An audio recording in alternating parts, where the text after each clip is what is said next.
चंद्रघना से लौटती बेर कविता की आगे की पंक्तियां हम देखेंगे। और सरसों की न पूछो, हो गई सबसे सयानी, हाथ पीले कर लिए हैं ब्याह मंडप में पधारी। फाग गाता मास फागुन आ गया है, आज जैसे देखता हूँ मैं स्वयंवर हो रहा है, प्रकृति का अनुराग अंचल हिल रहा है। इस विजन में दूर व्यापारिक नगर से प्रेम की प्रिय भूमि उपजाऊ अधिक है। इसकी व्याख्या है। कवि कहते हैं कि खेतों में अभी तक कवि ने क्या देखा, चने के पौधे, अलसी के पौधे, गुलाबी फूल चने के, नीले फूल अलसी के। अब कवि सरसों के बारे में बता रहे हैं। सरसों का पौधा जो है खेत में और पौधों से जल्दी लंबा हो जाता है, बड़ा हो जाता है, तो इसलिए कवि कह रहा है कि और सरसों की न पूछो, हो गई सबसे आसानी, सबसे लंबी हो गई है। सरसों के पौधे सबसे लंबे हो गए, उसमें पीले फूल खिले, ऐसा लग रहा है मानो उसने अपने हाथ पीले कर लिए हैं, वयस्क हो गई, वो ब्याह के लिए तैयार है। फाग गाता मास फागुन, फागुन का महीना जो होता है उसमें होली का त्योहार मनाया जाता है और उसमें फाग गीत गाए जाते हैं। तो ऐसा लग रहा है फागुन का महीना जो है फाग गाता हुआ आ गया है, मानो प्रकृति में स्वयंवर हो रहा है। स्वयंवर का वातावरण चारों ओर दिखाई दे रहा है। इससे प्रकृति का प्रेम रूपी आंचल हिल रहा है। प्रकृति में जो खेतों में फसल लगी हुई है, हवा चलने से जो लहराती है, उसी को कवि ने प्रकृति का अनुराग अंचल, प्रेम रूपी आंचल कहा है, हिल रहा है। इस निर्जन क्षेत्र में, जो ग्रामीण क्षेत्र में जनसंख्या कम होती है, भीड़ भाड़ कम होती है, लेकिन यहाँ लोगों के बीच में प्रेम ज्यादा रहता है, इसलिए कवि ने इसको क्या कहा है, इस विजन में दूर व्यापारिक नगर से प्रेम की प्रिय भूमि उपजाऊ अधिक है। कहते हैं कि दूर किसी व्यापारिक नगर की अपेक्षा यहाँ गांव में प्रेम अधिक है। अब इसमें भी विशेष में यही आएगा, प्रकृति का मान्यकरण, मुक्ति छंद, छायावादी कविता, अंतराल एवं उत्प्रेक्ष अलंकार। आगे की पंक्तियां आगे देखिए।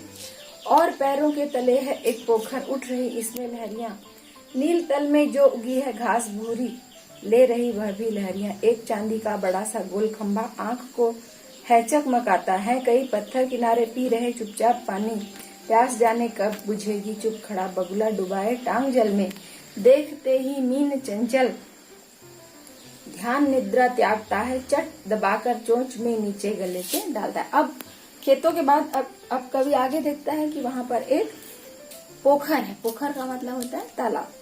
तालाब है और बसंती हवा यानी फागुन के माह में जो हवा चल रही है, उससे तालाब की सतह पर छोटी छोटी लहरियां यानी लहरें उठ रही है, छोटी छोटी तरंगे, और पानी के तल में घास उगी हुई है भूरे रंग की, उसको कह रहा है कवि नील तल में जो उगी है घास भूरी, ले रही वह भी लहरियां, वह भी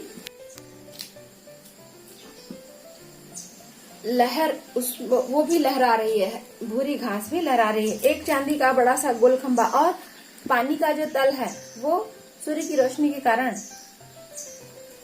चकमका रहा है, चमक रहा है, और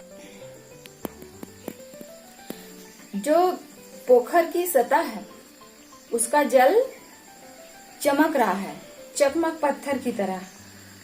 एक चांदी का बड़ा सा गोल खंभा आंखों को है चकमकाता। चकमकाना मतलब आंखों में तेज रोशनी के कारण आंखें जो बंद होने लगती हैं, उसको कह रहे हैं कवि आंखों को है चकमकाता। और पोखर के किनारे कई छोटे बड़े गोल अलग अलग आकार के पत्थर पड़े हुए, ऐसा लग रहा है वो चुपचाप बिना कुछ बोले हुए पोखर का जल पी रहे हैं, और प्यास जाने कब बुझेगी, ऐसा लगा है कि इतना पानी पी रहे हैं लेकिन फिर भी उनकी प्यास नहीं बुझती। और वहीं पास में चुप खड़ा बगुला डुबाए टांग जल में। बगुला कैसा करता है, एक पैर ऊपर उठाकर रखता है और एक पैरों पर ही खड़ा रहता है। क्या करता है इस प्रकार, वो ध्यान लगा के रखता है कि जैसे ही कोई शिकार आए, शिकार क्या खाता है बगुला, मछली खाता है। तो चुप खड़ा बगुला डुबाए टांग जल में, देखते ही मीन चंचल, जैसे ही उसको कोई मछली दिखाई देती है पोखर में, तो क्या करता है, चट से अपनी चोंच में दबा लेता है और गले के नीचे डाल लेता है, खा लेता है। ठीक है, आगे है। एक काले माथे वाली चतुर चिड़िया, श्वेत पंखों के झपाटे मार फौरन टूट पड़ती है भरे जल के हृदय पर। एक उजली चतुर मछली चोंच पीली में दबाकर दूर उड़ती है गगन में, और यहीं से भूमि ऊंची है जहां से रेल की पटरी गई है, ट्रेन का टाइम नहीं है। गांव के पूरे दृश्य का वर्णन करते हुए इसमें आगे कवि क्या कहते हैं। इतने में और कवि क्या देखता है, एक चिड़िया है जो काले माथे वाली है और उसको कवि क्या कह रहा है, चतुर है। वो कैसे चतुर है, चिड़िया काले माथे वाली है और उसके पंख कैसे हैं, सफेद, श्वेत पंखों के झपाटे मार फौरन। और वो कौन सी चिड़िया है, जल की सतह पर जैसे ही उसको कोई मछली दिखाई देती है, सफेद रंग की मछली उजली चमकती हुई, फौरन फटाक से बहुत फुर्ती से वो झपट्टा मारकर वो मछली पकड़कर उड़ जाती है दूर गगन में।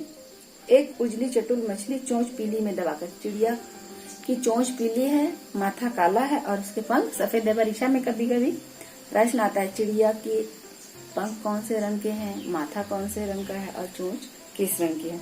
तो चोंच पीली में दबाकर दूर उड़ती है गगन में और यहीं से भूमि ऊंची है जहाँ से, और वहीं गांव के पास में जहाँ से भूमि तालाब के बाद थोड़ी थोड़ी ऊंची होती चली जाती है, वहीं से एक रेल की पटरी भी गई हुई है। तो वहां पर, लेकिन वहां से कोई ट्रेन नहीं जा रही क्योंकि अभी ट्रेन का टाइम नहीं है। ट्रेन अपने टाइम से जाती है जब जब उसका समय होता है।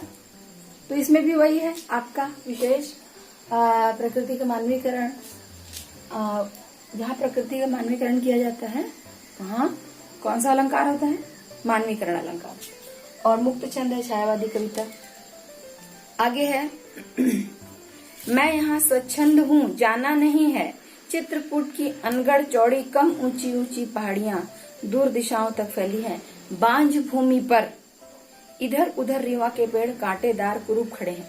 कवि कह रहा है, कवि जब गांव गए हुए हैं, उनका गांव कहाँ है, चित्रकूट के अनगढ़ चौड़ी में, चित्रकूट के आसपास चंद्रगहना नाम का कोई गांव है, वहां वो छुट्टियों में गए हुए हैं। तो कवि क्या कह रहे हैं, मैं यहाँ स्वच्छंद हूँ। स्वच्छंद हूँ मतलब स्वतंत्र हूँ, मुझे कहीं जाना नहीं है, कहीं जाने की जल्दी नहीं है। मैं यहाँ स्वच्छंद हूँ, जाना नहीं है चित्रकूट की अनगढ़ चौड़ी, कम ऊंची ऊंची पहाड़ियां। अनगढ़ मतलब जिनको गढ़ा नहीं गया, प्रकृति ने जैसे बनाया है वैसी ही उबड़ खाबड़ और थोड़ी चौड़ी। चित्रकूट की पहाड़ियां कैसी है, ज्यादा ऊंची नहीं है, कम ऊंची, दूर दिशाओं तक फैली है, जहां तक नजर जाती है वहां तक फैली हुई है। बांझ भूमि पर इधर उधर रीवा के पेड़ कांटेदार कुरूप खड़े। बांझ भूमि मतलब बंजर भूमि, जिसमें कुछ भी फसल या वनस्पति या पेड़ पौधे कुछ भी नहीं उगते हैं।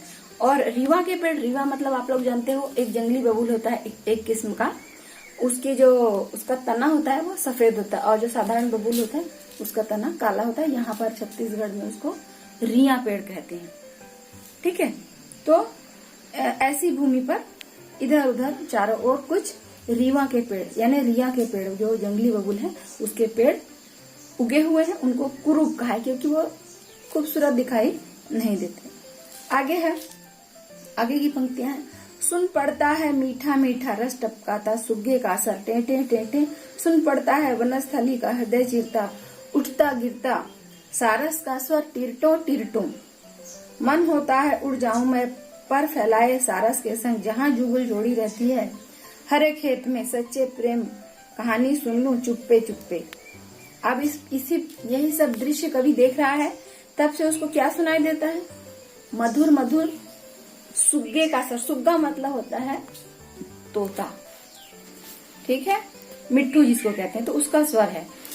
तोता कैसे बोलता है, टे टे टे, तो उसका स्वर जो सुनाई देता है तो वो बहुत मधुर लगता है। उसी बीच सुग्गे का स्वर टे टे टे टे सुनाई देता है और आसपास जो वन स्थली है, वन क्षेत्र है, पहाड़ियां हैं, उसी के बीच सारस का स्वर भी सुनाई देता है। सारस का स्वर उठता गिरता यानी कभी तेज होता है और कभी धीमा होता है। तो उसको कवि ने क्या कहा है, वनस्थली का हृदय चीरता उठता गिरता सारस का स्वर टिरटो टिरटो, इसकी आवाज है। ऐसा दृश्य देखकर कवि का मन करता है कि मैं भी सारस के संग पंख फैलाकर उड़ जाऊं और कहाँ चला जाऊं, हरे खेत में पहुंचूं और सच्ची प्रेम कहानी सुन लूं चुपचाप, चुप्पे चुप्पे। इस प्रकार आपकी ये चंद्रगहना से लौटती हुए केदारनाथ अग्रवाल की कविता की व्याख्या पूर्ण है और आपको इसकी व्याख्या कॉपी में नोट्स बनाकर लिखना है।